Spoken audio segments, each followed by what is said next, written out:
All right, this is my first. This is my first. Let's see how this goes. I got nobody in here yet.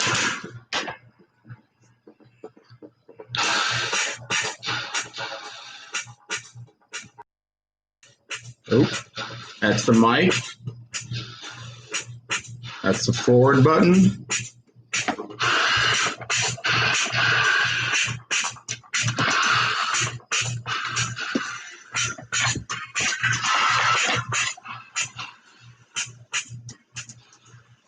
One person in here, which is me.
All right, there's nobody in here, so I am going to try and get some people in here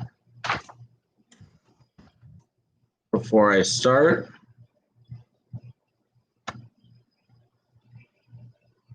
I don't know how this works. First time doing this, so just please bear with me. One person in here, which is me. Oop, I'm not on Tumblr. Let's try Twitter. Sorry, guys, first time doing this.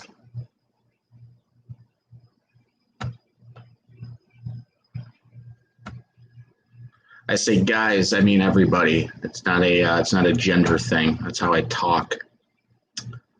Okay, I don't know. It says one person in here. Live chat. I'm going to play this song one more time. This song I own. I bought this song. I paid someone. His name is Dennis Sanders. He is the lead in the band Spirit in the Room. Spirit in the Room. Spirit of the Room. Spirit in the Room. Go look them up on social media.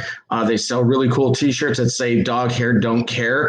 And on the back, it is a hearse driving into the mouth of a German Shepherd. I'm going to play this song again with one person here, which I think is me, and I'm going to get this going after that.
All right.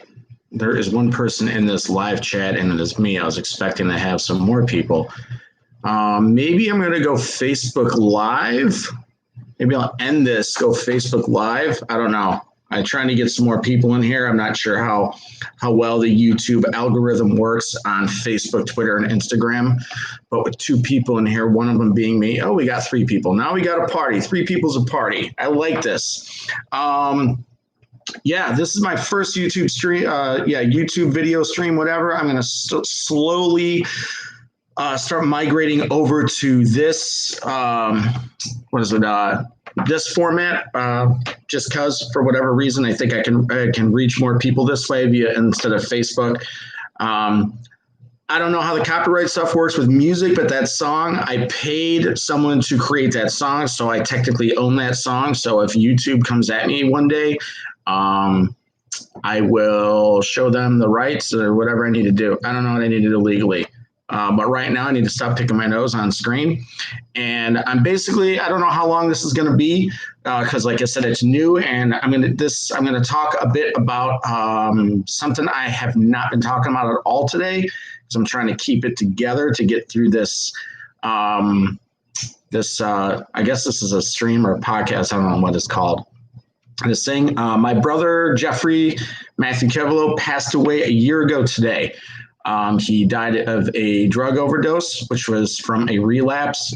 He had been clean off the junk for about 20 some years. He had hard times, and he last year we were in touch the whole time, and I could tell I'd known something was going on with him, and he relapsed. And he passed away, like I said, a year ago today. So I'm going to be talking a little bit pretty much about that. I'm trying not to make it a downer thing. I'm trying to keep my spirits up because I've held in my shit today, not my poo-poo, but my feelings and stuff, because I'm just trying to get through this. But my brother was a really, really, really fucking interesting guy. I love my brother to death. We had fought here and there, like most brothers do, but I have a big family. There were 7 of us. There's 6 boys and a girl. So a lot of us, there's a lot of bickering and fighting, but the fighting was never very physical.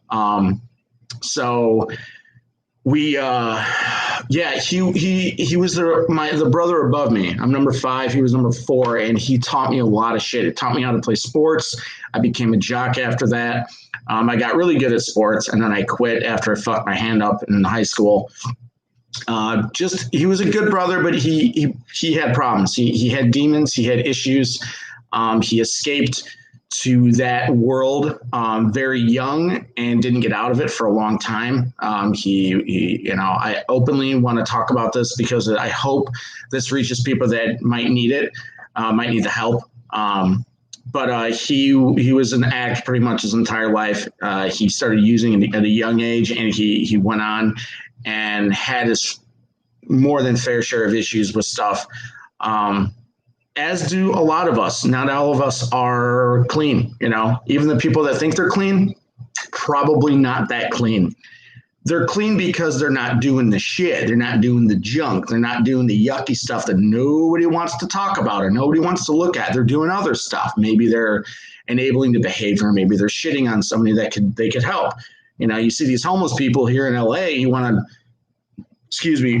burp for Quinn Fisher.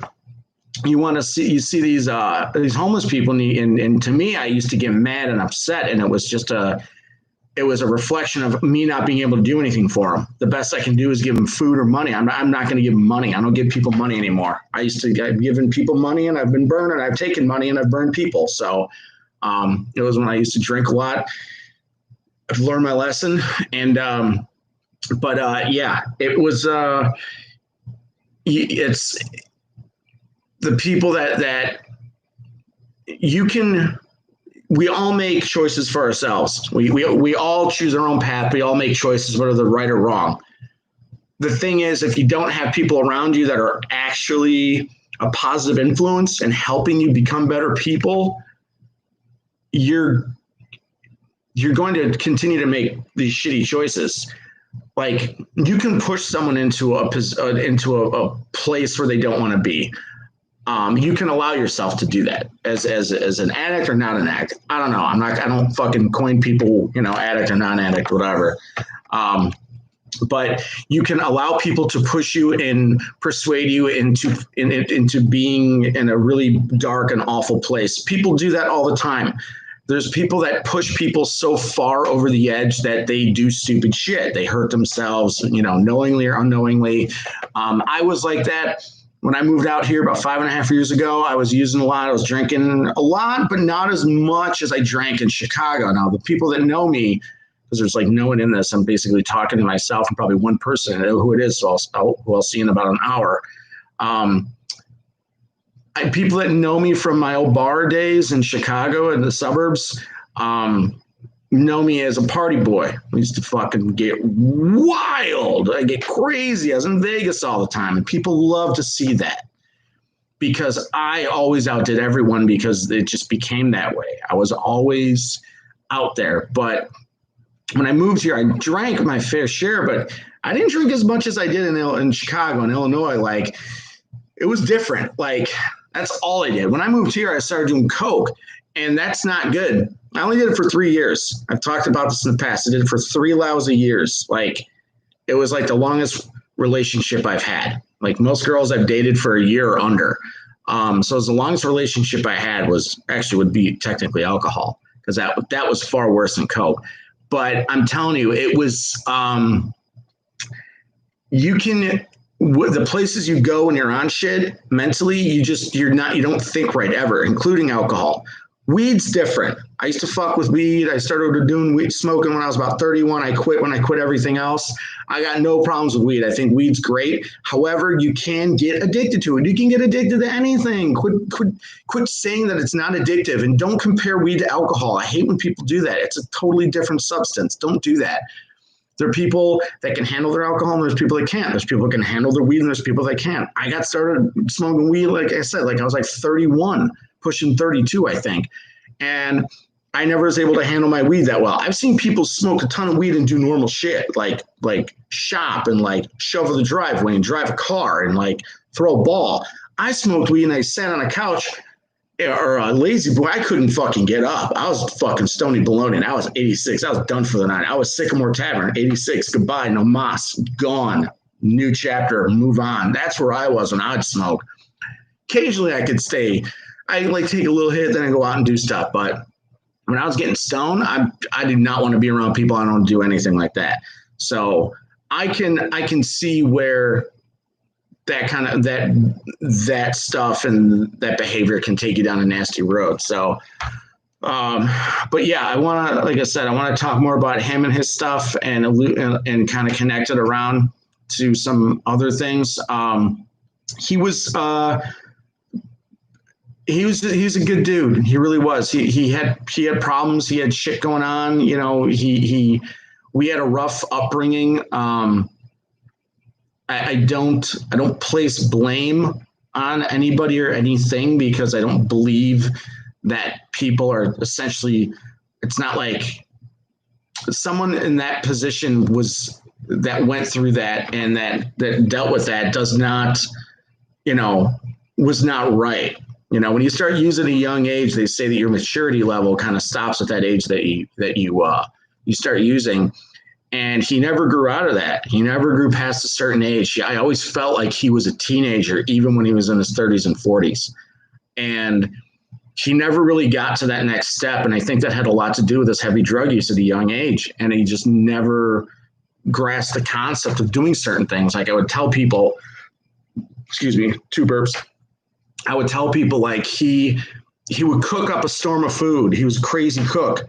He'd cook all kinds. He'd cook massive amounts. But when he was done, he'd just leave the dishes.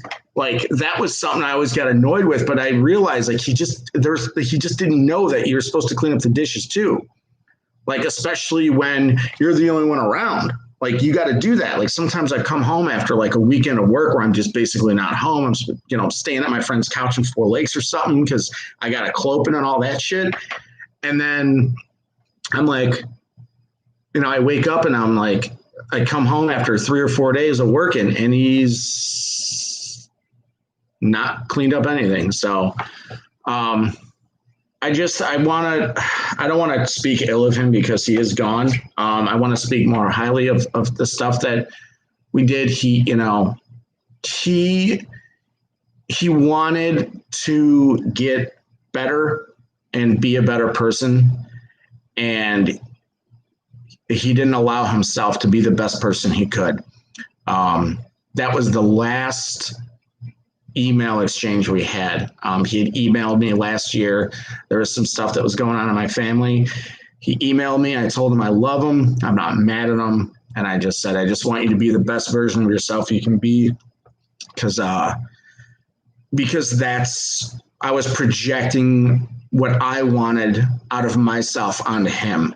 And I wanted that out of him. I wanted him to be better. I didn't know how to get him there because he wasn't ready or couldn't or didn't want to. I don't know. I'll never know.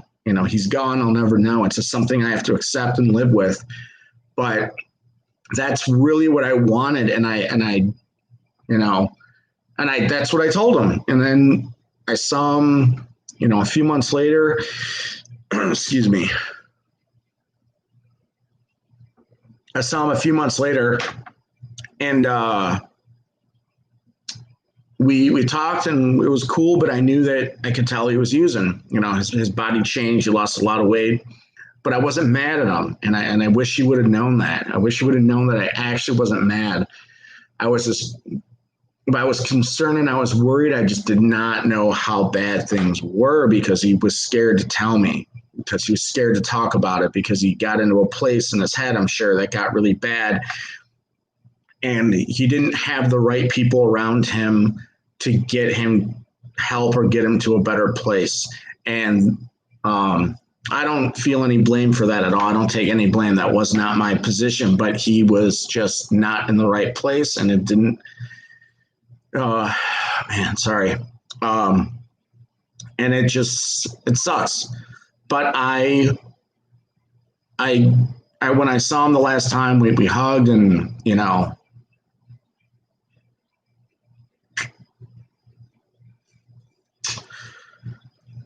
so people out there that are going through this shit, you gotta fucking reach out to somebody. I'm not always the best person, and people have reached out to me. Someone today did and it was like, I tell people, if you want to get clean and sober, you got to make the decision. You can't sit here and fucking talk about it with me because I don't like that. It's like when people ask me, is Sycamore Tavern open? Like, I don't like that. Like, think of something else to fucking say. Even my friends that think it's funny to be like, is Sycamore closed? Is Sycamore open? Like, guys, it's been over 5 months. I tell you, it's not funny. And the people that do that are people trying to be funny. They're obviously not comedians. So I get it. They're trying to be funny, and they just don't know what funny is because that is not funny. But, it's I want to help people, but I want to help people that want to help themselves. I'm not going to go out of my way to help people that are not interested or just want to just have a conversation with me, and they talk about sobriety, and then a day later they're out getting bombed or drinking, or they're hitting me up at 3, 4, 5, 6 in the morning because they're drunk and or fucking yacked out of their mind. Like, I don't need that shit. Like, that's not what I want from people. It's not what I need from people. Like, if you're gonna reach out to me when you're fucked up, I'm the wrong person. Like, I'm cutting people off left and right. Like, I care about people and I want to help them, but you got to help yourself first. Like, I'm not fucking Superman. I had to pull myself out of a goddamn fucking hole. If I can do it, any motherfucker can do it. And people say that shit all the time, but people know how I used to be. The people that know how I used to be and how fucking crazy I was, if I can do it, you can do it. That's it. It's plain and fucking simple. I'm not anyone special. I'm just a normal fucking guy doing normal fucking things, trying to live his life the best he can. And I don't expect everyone to see or believe that or do that. I just want the best out of people. So if there's people out there that are struggling with addiction, whatever it is, drugs or alcohol, and you truly want to quit, you've got to make the decision for yourself, and you've got to make the first step. You can't just message people or ask or whatever. That shit don't work. It just doesn't. I'm speaking the truth here. It does not fucking work. So quit playing the game of I want to get sober and then going off and being like, oh, I don't think I'm strong enough to get sober and chugging down a couple of fucking PBRs. You don't want to get sober. You want to talk about it, just like people talk about what they're going to do one day. They're not doing it. I'm 42 years old. I talked about what I want to do since I was 8, 9, 10, 11 years old. By the age of 12, I knew every city in Los Angeles I wanted to visit. When I came here when I was 21, the very first time before I even moved here, I came here. I visited here around my 21st birthday, right after that. A year before I moved here, and I went to all the towns that I circled when I was a kid. I had this old, just big ass road atlas, this road map, and I highlighted all the towns I wanted to visit. That I'd seen movies and TV shows, and I went and I drove around. That was, like I said, over 20 years ago. Things have changed a little bit. It's not what it used to be. And it's, I was with my friend today. We're up on Mulholland, and I'm telling people, and I'm not dissing anybody's shit. Everybody's got a motherfucking dream. Everybody's got that MLK stuff. Like, I get it.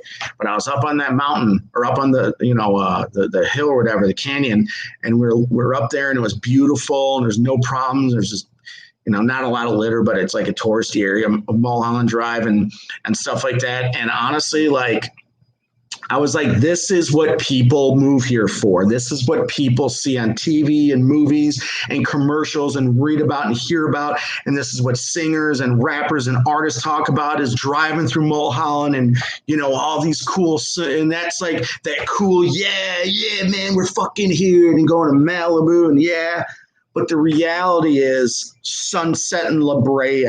That's the reality. The reality is working your dick off, getting it knocked in for years. Whatever it is you're doing, if you're working a bar, restaurant, if you're working in retail, if you're working in production, whatever it is you're doing, if you're a comic, just grinding the open mic scene, if you're an actor, excuse me, pre-Burks, if you're an actor, and you're going on auditions all the time, and they're shit auditions, but you're just trying to get your feet wet in this town, and I get it. But that's what's sold to you.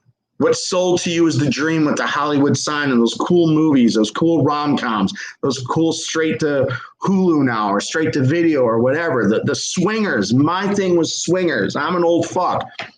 Swingers was my thing. Swingers pushed me so hard to move here. I mean, it pushed me so hard. I had my old mentor take me to places that swingers were shot at. Like, and don't lose that if that's what you want. If that's what you truly want, don't lose that thing that pushes you. Don't lose it. But some of us, when we get to a point, it's just how I feel is it's just not there. The LA I love and fell in love with is not here anymore. My home is gone. Sycamore's gone. The dojo will live on, but Sycamore's gone. The dojo can go anywhere. It can go it could go right, it could go here on this fucking internet stuff. Woo-ha, Zoom shows, YouTube shows. It can go to a bar, it can go to a restaurant, it can go to somebody's basement, it can go to a fucking garage, it can go to somebody's yard, it can go anywhere. That's how Sam and I built this. The Dojo of Comedy we built it as a brand rather than a brick and mortar business. I mean, Sycamore Tavern will always be the first home and will be connected to the Dojo of Comedy always, but like anything, like good things and bad things, they come to an end, and that's it.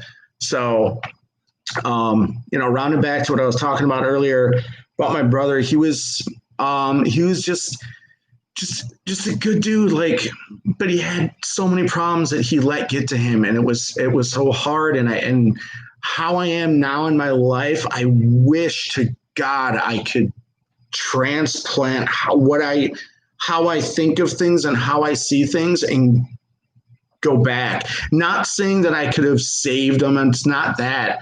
It's just I see things differently, and when I told him I wasn't mad at him or I wasn't upset or any of that shit, I truly meant it.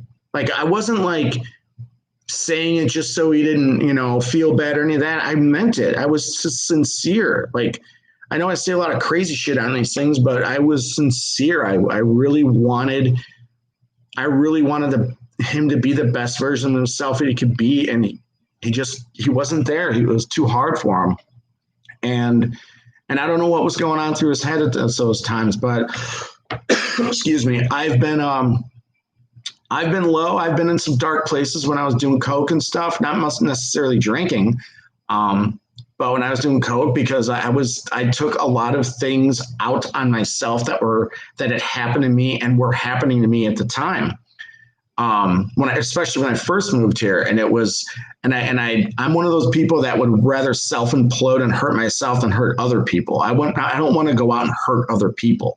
I don't want to destroy someone. I don't want to, go crazy and start. I've started shit, but I'm talking like hurt somebody, like go out of your way. I don't want to do that. I'd rather do it to myself and ask why, and I used to be obsessive about it inside, and then I drank or I do coke or before the fucking coke, and I drank and I go run around, and then I drink and black out, so I forget about everything that's been kind of spinning in the fucking hamster wheel of a brain of trying to figure out why people are a certain way. Or there's times where I just didn't fucking care, and people fucking hate that when you don't give a shit about what some motherfucker thinks or says about you.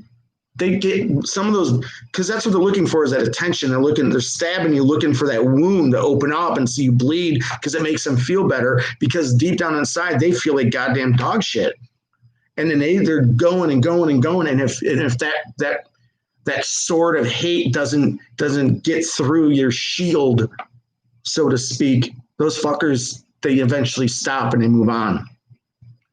And it was a dark place at times. There were some dark times, and just felt like awful shit. Just felt like an old raisin on the side of a road on a hot Texas day. And it was just like, I don't want to feel like this. And I remember telling my buddy Christian, right before I got sober, which is how I got stabbed, whatever.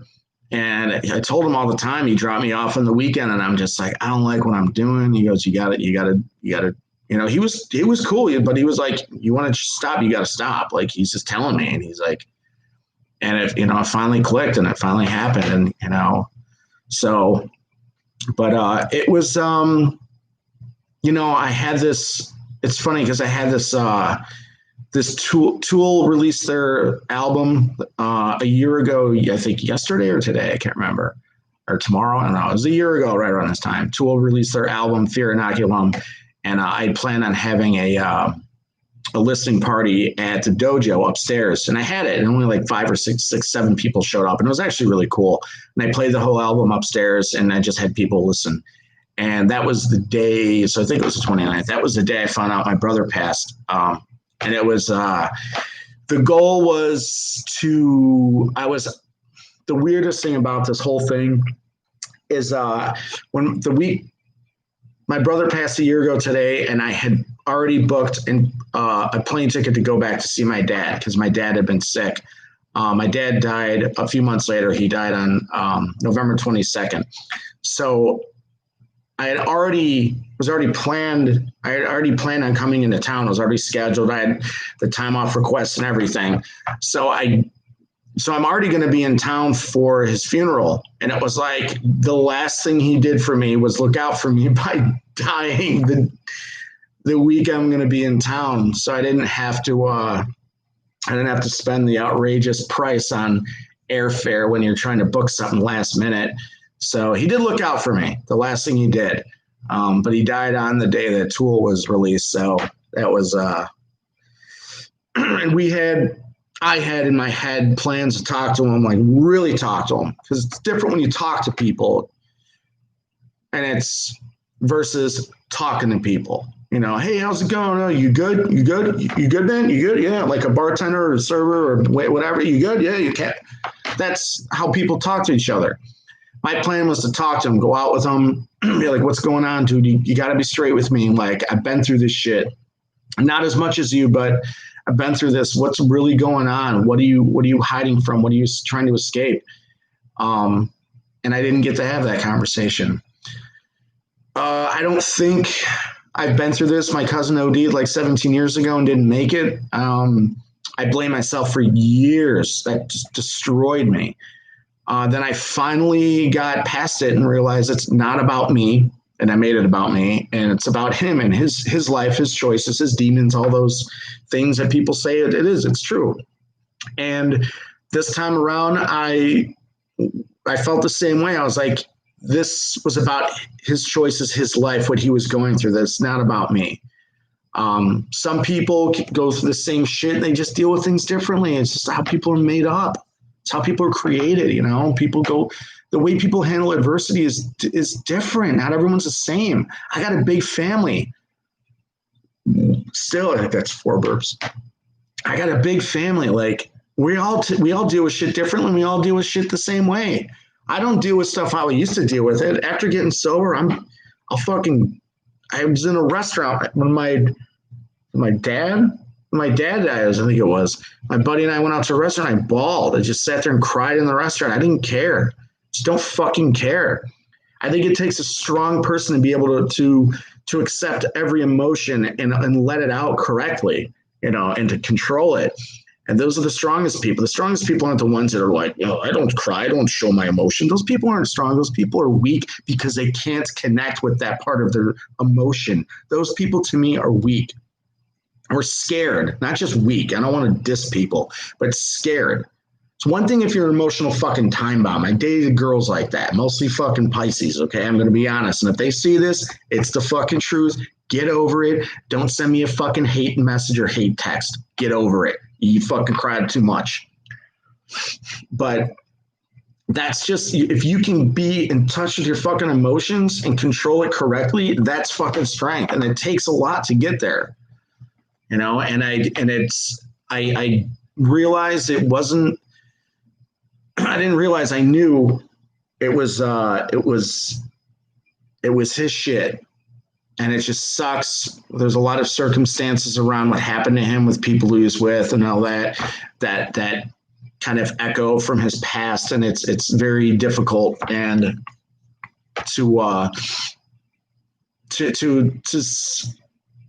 to see that again. He like I said, he'd been clean off the junk for 20 years. He relapsed and and was doing it. It's not like he did it one time and he was gone, but it was tough. But like I said, the last thing he did for me was pass away when I was already going to be in town. And I was like, oh, all right, well, I'm going to be there anyways. Thanks for the hookup, dude. I was like, and then, so I used to be the black sheep of the family. Now I'm the Grim Reaper. Yeah, it happened again. I was in town this year. It was in April. I was in town and my uncle passed. I wasn't able to get to get to see him before he passed. He went on hospice care and he was gone within 2 or 3 days. And then when I was in last year, my dad died on was it November 22nd, and then my cousin, he died technically the next day, that night. He died at after 1 o'clock or something. So it was a rough year. People know that. A lot of people know that. I've been pretty open about it. I try not to be too open about shit, but when you have essentially 3 deaths within 3 months, 4 deaths in 8 months, it happens. And then losing the restaurant I worked at for years with the comedy club inside of it, it's like essentially I looked at it like I lost 6 parts of me died in what we shut down March 14th. My uncle passed away in April. So 6 parts of me died in 8 months. So I've lost a lot. But this isn't about me. I'm trying to make this about my brother. I know there's only one person in here and I know who that is. And I appreciate you being here because it'd be weird if I was just talking to myself, but hopefully people will see this later and just watch the whole thing. I don't know who sees this stuff. This is my first YouTube, so I'm just trying to get this thing right. But yeah, I gave my brother's eulogy, which it took me 15 minutes to get through it, and I wrote it for 5 minutes because I cried the whole time. It took so long to get through it. I didn't really write it. I just took notes and stuff. But Yeah, I mean, it was funny because I can't even get 15 minutes of stage time in my own club when I had it. I had to fly back to Chicago and give my brother's eulogy just to get 15 minutes because some of the fucking piles of shit producers I had to fucking book gave me 5 minutes. Like I should be happy after all the shit I jumped through, all the fucking hoops I jumped through to make sure your show stays there because a lot of those shows were about to get canceled. The fucking stuff I had to say and do. When I say, I don't mean lie. I mean just fucking sell it. The hoops, not even the hoops I jumped through, the fucking work I did. Inherited from my staff. That's the hardest thing is when my staff member comes in thinking that they're going to make $100 and they walk out there with they walk with $18. They're handing a fucking busser $1 or a bar back $5 because you told me you're going to pack the place. You showed up with fucking 11 people. And 5 of them were on your guest list. If you have a show where there's more comics than people, and you're a promoter, producer, whatever you want to coin yourself as, you're not doing your job. That's it. I had a job and it was to fill the room. When I did my shows, it was different. It was an in-house show. I can do what the fuck I want. It's my club. It's my room. It's my business. It's my shit. But if I book you and I expect you to put at least 30 fucking people in the seats and you put in 5, you have more comics in your lineup than fucking audience members, sorry, don't give me the fucking excuse of, yeah. Remember I did, when I opened up the Dojo Annex, that room was literally intended for open mics and small shows. People that are new to promoting or producing that know they can't pack out the upstairs room, which sat 72, 80 people, sat comfortably 80 people upstairs, and I could push it more. Rogan's show had 140 motherfuckers or something. I'm not supposed to say that, but we're closed now. We had over 140 motherfuckers up there for that, which doesn't seem like a lot, but if you were there, it was fucking crazy. But downstairs, I tell people, yeah, I'll give you the downstairs room. Oh, I want to work up. I want to do the upstairs room. I'm like, who the fuck are you? I look at your fucking Instagram, your Twitter, your Facebook, whatever. You've never done a show. You've done a handful of shows. Nah, motherfucker. Like, that don't shit work. People did not like that. People did not like that they had to start and then work their way up. Like they just expect that they could just go up because they know my fucking name or have my number. Just inflated fucking egos, inflated self-worth. It's not just here, it's all over in it, you know, and I always try to stay modest, even when I went on stage. Well, that's different. When you're on stage, you're performing, but I always try to stay humble and modest. I never told people when I got given the room, I didn't tell my boss. I was like, yeah, I'm going to crush this place. I'm going to pack this place. There'll be 1 million people here. This place is going to blow up. It's going to be the next thing. No, I just said, thank you, man. I appreciate the opportunity. I'm going to work really hard to make this work. He was almost more excited than I was because I was literally, first of all, shocked. Ooh, that's a nice one. That's 5. And second of all, I'm humble and modest. I try to keep my shit in check. And he was all excited, like, oh, dude, you got this thing. He's like, come on. And I'm like, yeah. And I was just like, what the fuck am I going to do? Like, I moved here to tell fucking really bad, abusive dad jokes, and now I have a club. Like, I was like, And I sat on it for a while. I didn't text Sam right away. I was like, can I do this alone? Like, then I was thinking about it. I think I might have called my mom. I don't know what I did. I think I had to work. So I was like, fuck, what do I do? And I just kind of like, man, I'm like, that's a lot of work, you know? And I was like, I've been talking to Sam about doing shows and he loved the room and all that. And I finally called him or texted him and I was like, dude, I got the room. And he went crazy. And, you know, the rest is history, which is now done. But it was the thing with what I did with the dojo and Sycamore, that looks a little better. My head looks weird. I know I have a fat head, but I'm trying to get that in there. You know, the stuff I did there, I didn't realize how much my brother that passed was such a big fan of. Like he was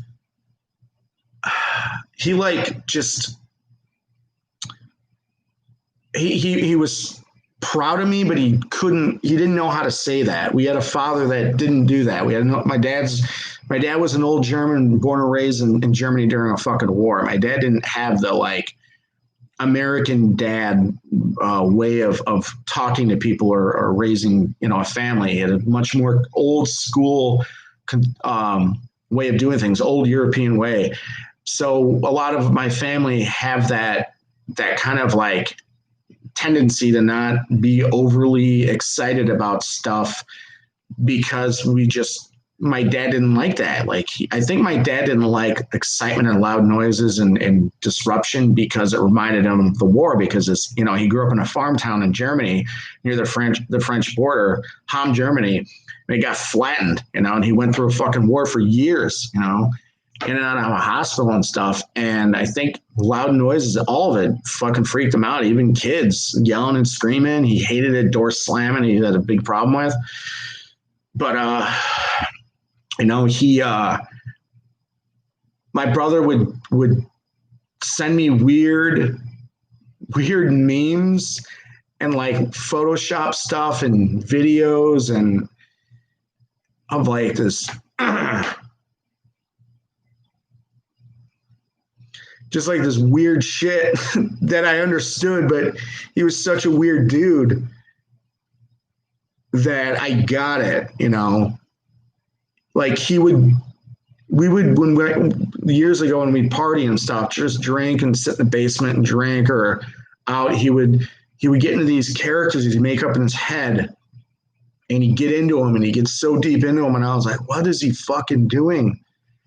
And I was like, he didn't know how weird and talented he was, because it wasn't his thing. He wasn't interested in being an entertainer by any means. He tried singing when he was a lot younger, but he was like this Marlon Brando figure sometimes. I'm like, he's fucking so out there.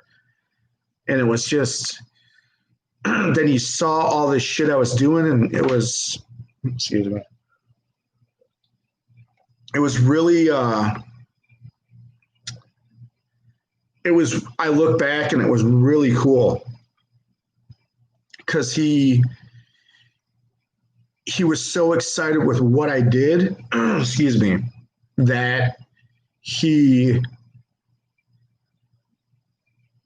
was a little kid about it. He wasn't like, oh, good job, like, congratulations, you did well. He was like, he'd send me, like I said, these weird little pictures and videos or sound bites that he did. I started working with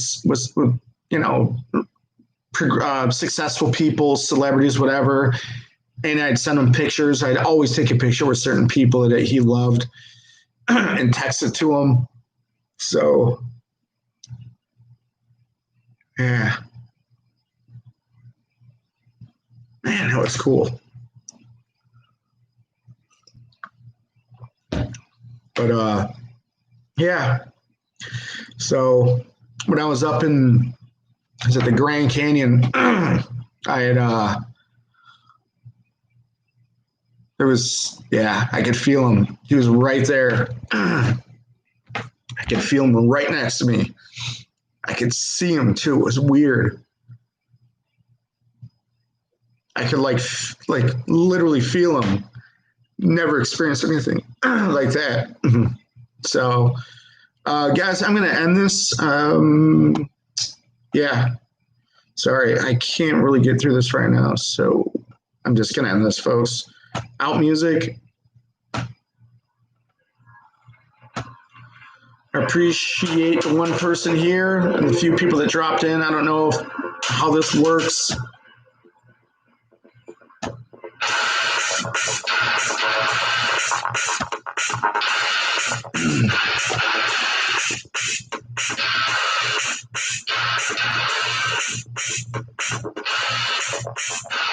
And folks,